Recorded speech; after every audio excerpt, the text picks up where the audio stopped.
시청자 여러분, JTBC 뉴스룸을 시작하겠습니다. 젤렌스키 대통령과의 공개 설전 이후 트럼프 미국 대통령이 결국 우크라이나에 대한 군사 원조를 전면 중지하라고 지시했습니다.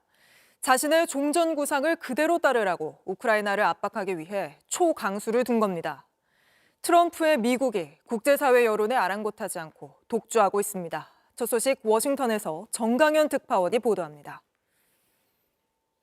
트럼프 대통령이 우크라이나에 대한 군사 원조를 전면 중지하라고 지시한 것으로 전해졌습니다. 블룸버그 통신은 미국 국방부 고위 당국자를 인용해 이같이 보도했습니다. 또 다른 백악관 당국자도 AP통신에 이 같은 조치를 확인했습니다.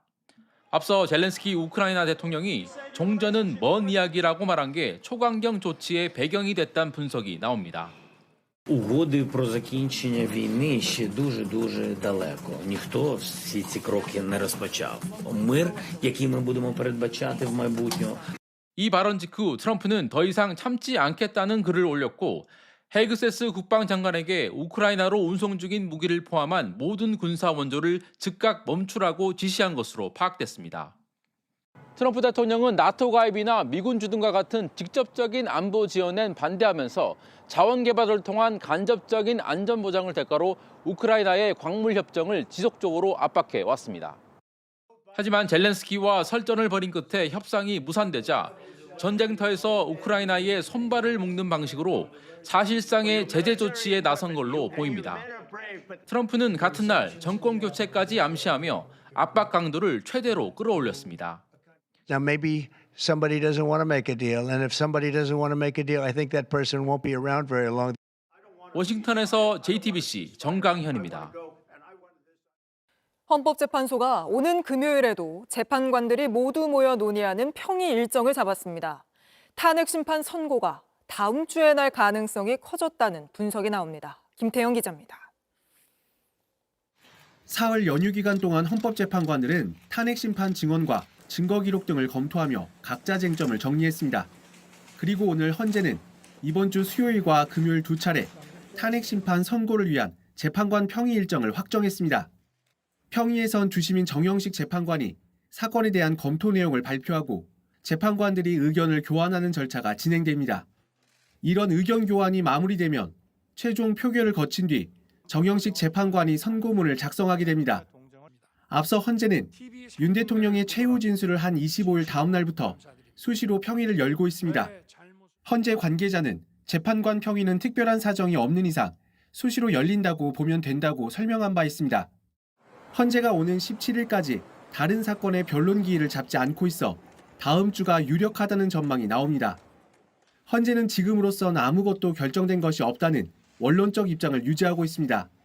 선고 윤곽이 어느 정도 잡혀가면서 경찰도 최고 수준의 경계태세인 가포비상 발령을 통해 경력을 헌재 앞으로 집중시킬 계획입니다. 윤 대통령 구속영장 발부 당시 서부지법 폭동에 무력했다는 비판을 의식한 듯 경찰은 경찰력을 100%로 유지하고 무력 진압에 필요할 경우 캡사이신 3단봉 사용까지 검토하고 있다고 했습니다. JTBC 김태영입니다. 연일 윤 대통령을 옹호하고 나서 비판을 받아온 인권위에서 이번에는 국제인권기구에 서한까지 보내 논란이 거셉니다. 안창호 위원장은 서부지법 폭동 가담자들이 구속된 걸 두고 인권 문제가 발생했다는 주장까지 폈습니다. 먼저 김희란 기자입니다. 안창호 국가인권위원장은 세계국가인권기구연합에 서한을 보냈습니다. 인권위가 계엄 옹호기구로 전락했다며 국내 시민단체들이 특별심사를 요청하자 입장문을 보낸 겁니다. 먼저 계엄에 따른 인권 침해 조사 요청을 묵살해 인권기구로서의 역할을 포기했다는 지적에 대해 집회 모니터링 등의 노력을 했다고 했습니다. 계엄 이후 일주일 넘게 침묵하다 뒤늦게 7문장짜리 성명을 낸 데 대해선 엄중한 상황을 고려해 국방부 장관의 구속영장 발부 등 국가기관의 판단이 있고 난 뒤 작성했다고 해명했습니다. 그러면서 서부지법 폭동 사태를 사법부 탓으로 돌렸습니다. 법원 등 국가기관의 공정성과 적법성에 의문을 가진 사람이 자살했다며 법원 폭동에 가담한 70명이 구속된 걸 두고 인권 문제가 발생했다는 주장을 폈습니다. 국민의 50% 가까이가 헌재를 믿지 못한다는 여론조사가 있다며 헌재의 공정성에 의문을 제기하기도 했습니다. 안 위원장은 헌법재판관 출신입니다.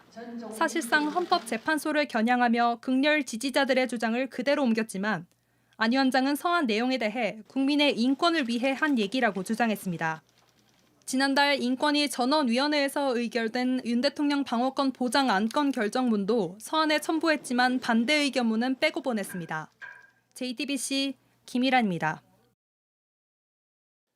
김용현 전 국방장관이 취임 전부터 국방부 인사에 개입한 정황을 JTBC가 확인했습니다.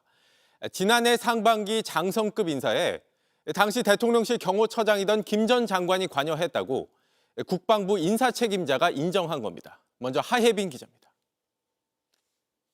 국방부 오모 인사기획관은 지난해 12월 18일과 19일 이틀에 걸쳐 검찰 조사를 받았습니다.